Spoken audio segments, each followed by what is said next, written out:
Coming up in less than 2 weeks, some of the most powerful, influential, and wealthy people will be getting together in Davos, Switzerland for the annual World Economic Forum meeting. So, the Davos annual meeting is scheduled to take place from January 15th through to January 19th. And the theme for the week is rebuilding trust. So, this rebuilding of trust that they're talking about is foreshadowing of what to come, and that is surrounding technology. Over the last couple of years, people have been waking up to the fact of these globalists who have been trying to steal people's sovereignty and freedoms away. And they don't like the fact that they can't control this narrative. So, what have we seen over the last year in 2023? Laws being passed. In my previous video, we began to take a look at the four core pillars of focus that will be the center of attention in this meeting. And what I notice is that there is a progression. So, in the beginning, the first video with achieving security, they're actually laying the foundation for getting everybody on board for this one universal digital platform that governs by this one entity. And then, secondly, they talk about the growth in jobs that will come from this wonderful technology called artificial intelligence. So now in this video, we're going to talk about the third pillar, which is artificial intelligence as a driving force for the economy and society. Now, as you can see, this is building, if you watch the prior video that I did, it is building off of the discussion around the jobs that are going to be created and available, as well as the jobs that are going to be eliminated. So, exploring this core theme on the WEF website, the central focus is going to be around how can AI benefit us all? And how do we get around the regulatory problems that they see are causing the hindrance of innovation to adopting and embracing this wonderful technology into the new era? I think the biggest thing of their concern is the interoperability as well as how can AI interface with other transformative technologies, including 5 and 6G, quantum computing, and you guessed it, biotechnology.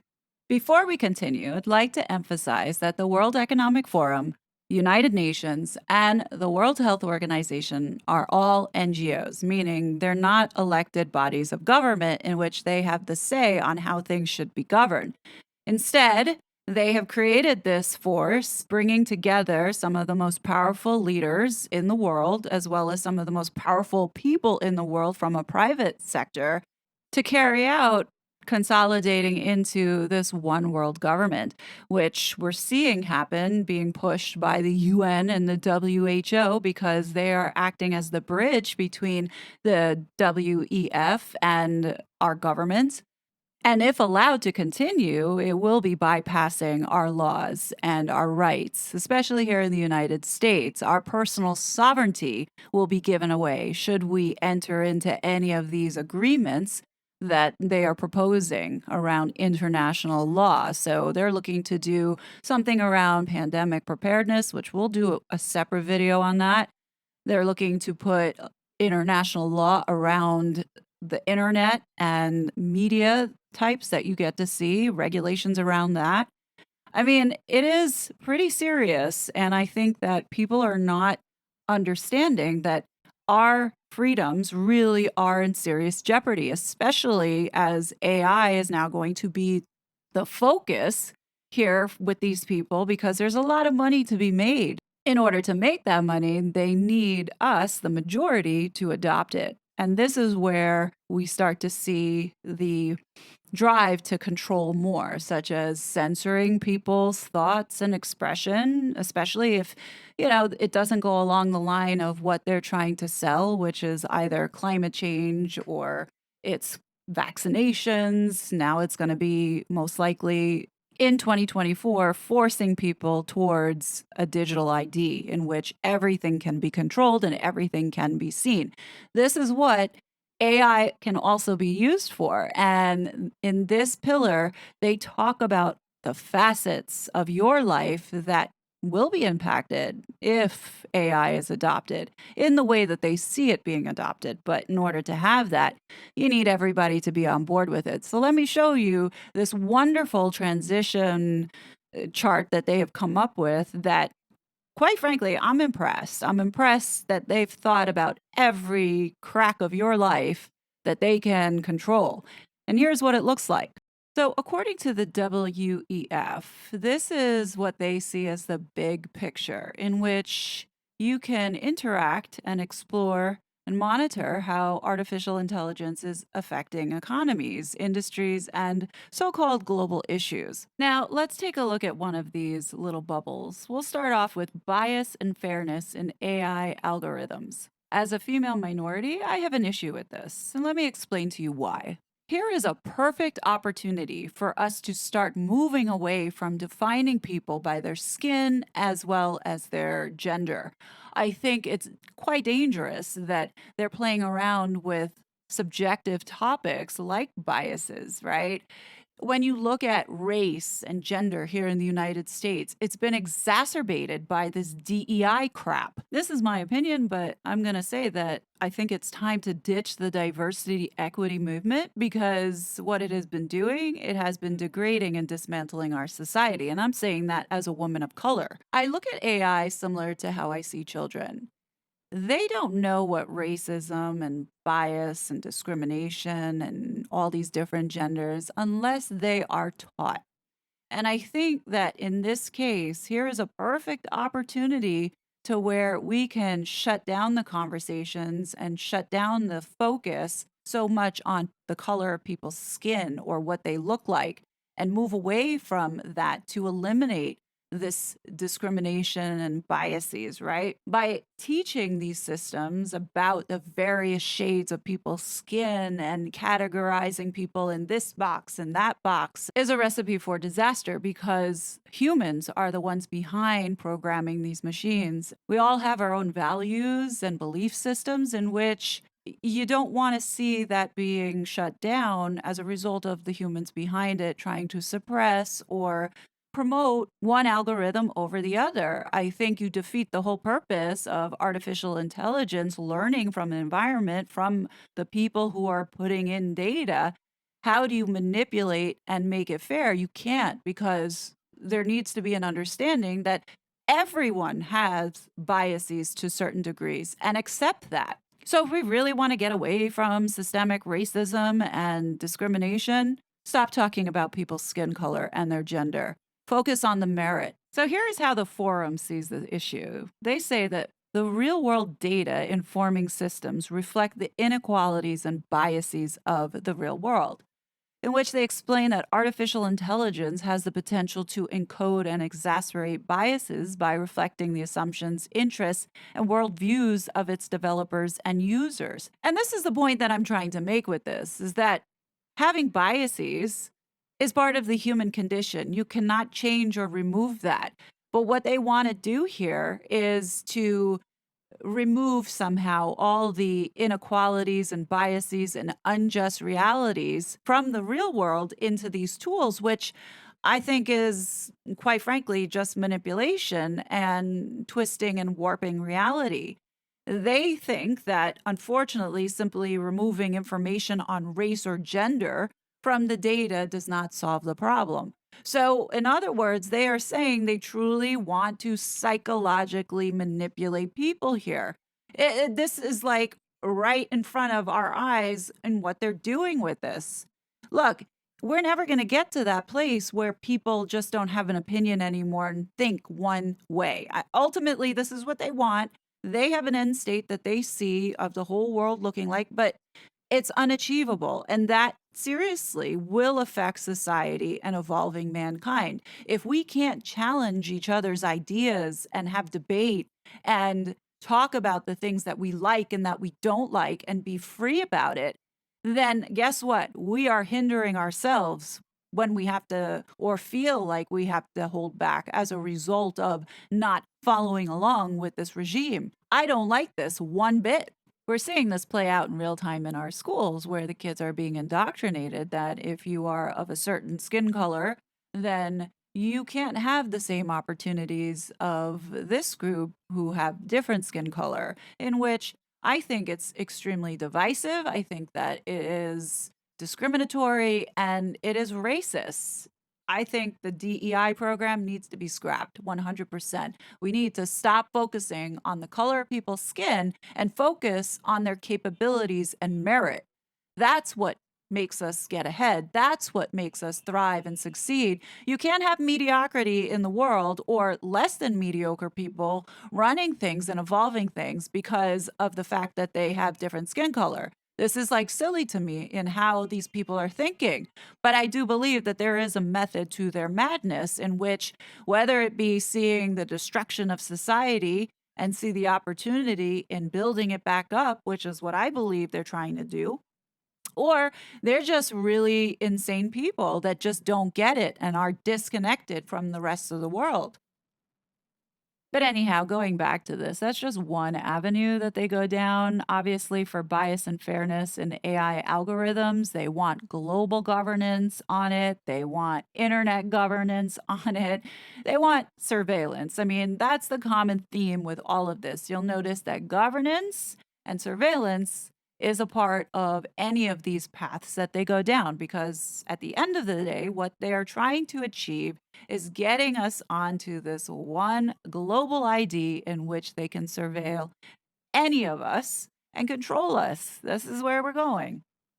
This interactive map or tool that they have set up here is so layered with various different avenues to go down. I'm just going to pick a couple more for you to see or get the gist of where we're heading or where they're trying to push us to in order for you to understand why this is all a bad idea and they need to be disbanded, or getting an idea as to which companies support it and boycott, as well as the politicians that are also backing and pushing regulation and laws in order to adopt this crap. Now, folks, I'm not against technology. I see so many positive things to this. However, I'm against the people who are the ones that are driving it, is what I don't trust and why I'm hesitant to adopt and go along with this essentially coup to take away our personal freedoms. At the end of the day, that's what this is all about. This is about control and going after our children. And for any organization to make this kind of suggestion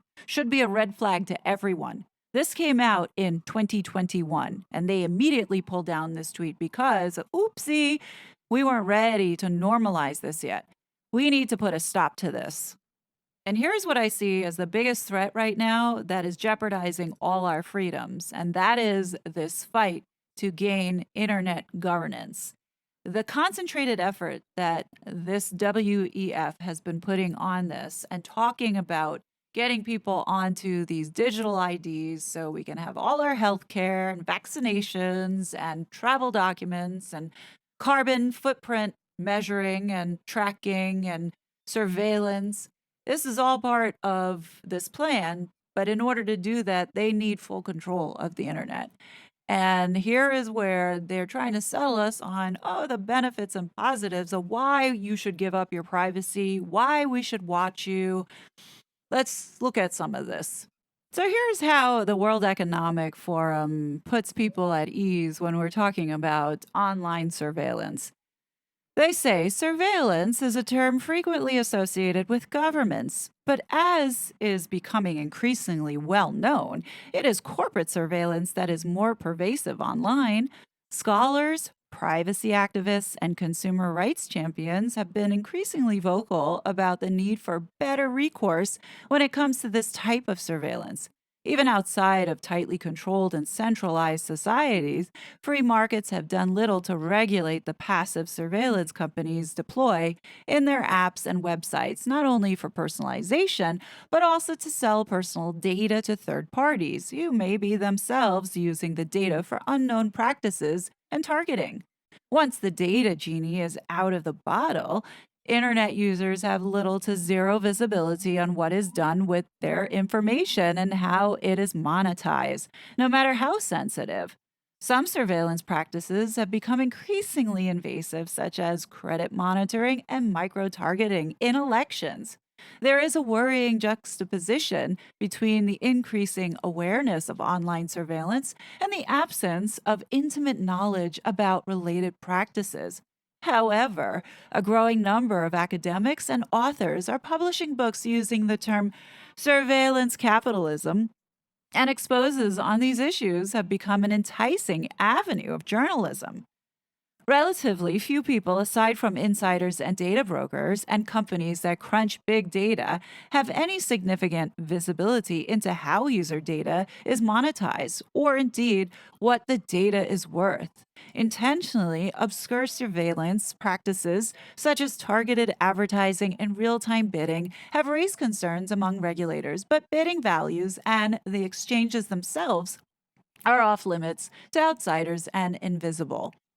As the internet's dominant business model becomes more pervasive, related practices and data protection agencies seem to be on the collision course, and it is unclear how long the current model of self regulation will last. Meanwhile, in the more well known world of state surveillance, concerns are growing about the use of government sponsored invasive data collection. As political activists around the world are subjected to increased scrutiny, leaks describing the use of spyware allegedly used to monitor Saudi journalist Jamal Khashoggi prior to his assassination in 2018. Academics have highlighted the need for multilateral agreements governing the use of spyware, but such provisions are yet to have any direct impact on international law. See how they skirted all of this? They're not saying that it's wrong that your data is being sold. Also, when they talk about spyware, they're saying, well, academics are saying that there should be multilateral agreements on how we use this spyware on people. I think this is absolutely ridiculous in what I'm reading here, but this is how they think. The attitude here is like, well, it's happening anyway. And of course, the people that are behind the World Economic Forum are the very same companies that are doing this shit. So obviously, they're not going to say that it's wrong or we should protect people's privacy. Here's what they said about data protection. As the European Union continues to emerge as a regulatory force in data protection, it has renewed a focus on human rights and on judgment, suggesting that commercial entities are responsible for consumer protections, including a fundamental right to privacy. However, this renewed focus also risks censorship due to a lack of directives that take into account the technical particularities of Internet services and the potential impact of applying EU regional law to global infrastructure.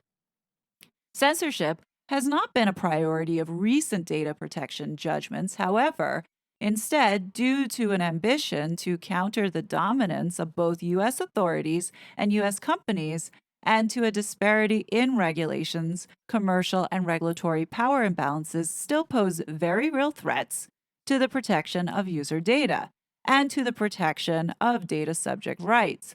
Intriguing business models have emerged around offering accessibility to enforce rights via data subject access requests, DSARs, which could possibly lead to a higher quality of data protection standards and privacy by design architectures in industries looking to avoid the compliance costs associated with fulfilling such requests. Look, any which way you slice it, these companies are going to use your data.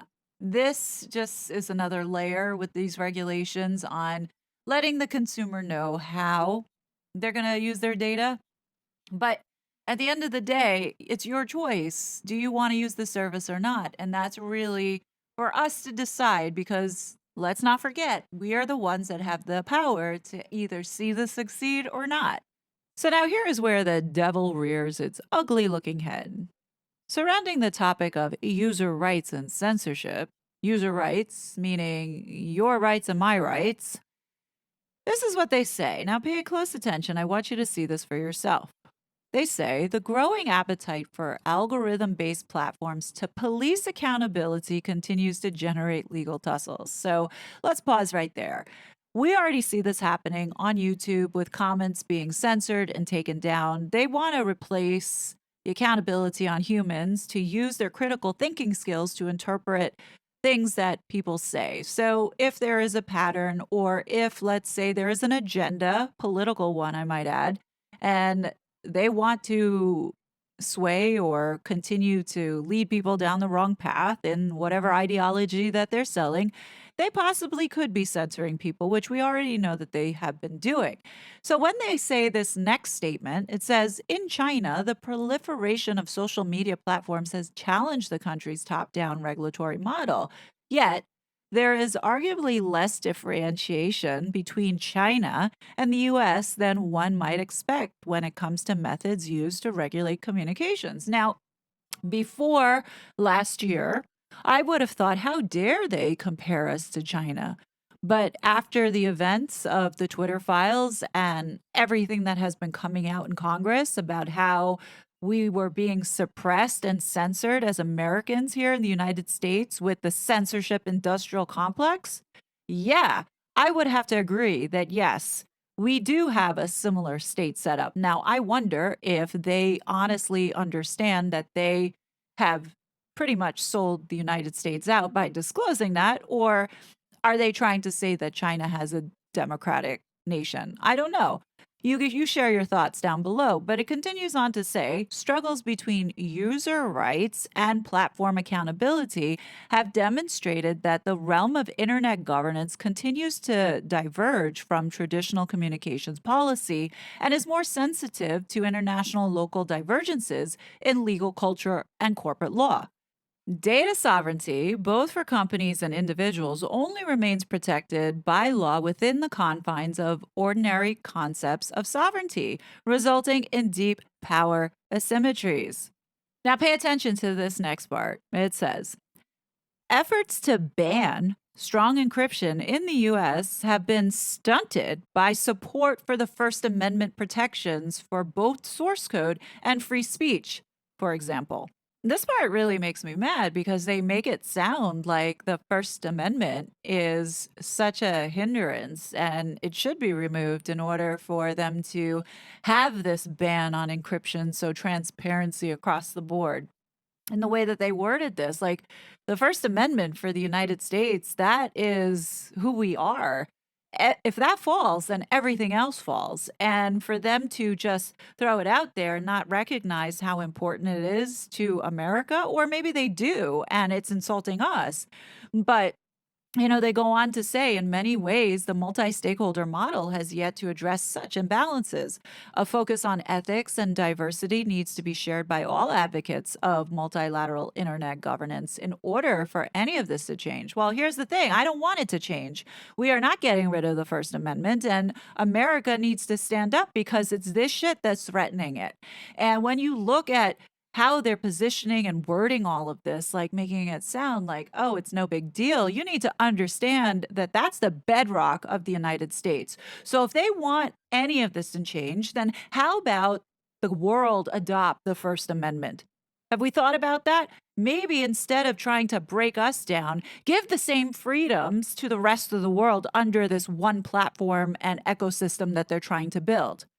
Obviously, they're not going to take me up on that idea because, God forbid, people have the say in expressing themselves, and being able to do so freely is against the WEF concept in what they're trying to do, which is control.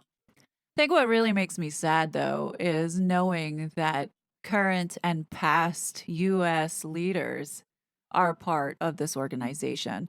And seeing it here of them trying to cut down America in this way, especially around our freedoms, our Fourth Amendment and our First Amendment are under attack at this point with these people because it is what holds us from everyone else. And they don't like that. They don't like that we are able to express and not be controlled in the way that they would like. And it is sad to me that we have leaders who are supporting a lot of the stuff that's going on. Even our current administration have announced their alignment in certain cases with the WEF. To me, I feel like that is so un American and a slap in not only our military's faces, but also the people that come here to try and better themselves and, thrive. It just is a a big wake up call. And I think as we're coming to elections in November, I think it's important we understand who these people are and what they are doing and question ourselves, do we want to continue down this path? If not, remember, we have the power to change.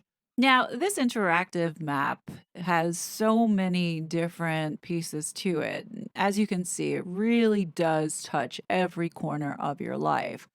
The next two that you're going to look at, feel free to stop and pause it if you want to read what they're saying about it. But the other concerns that I have are around the digital identity that they're trying to push onto us, as well as this central banking system and how they plan on using technology to control everything.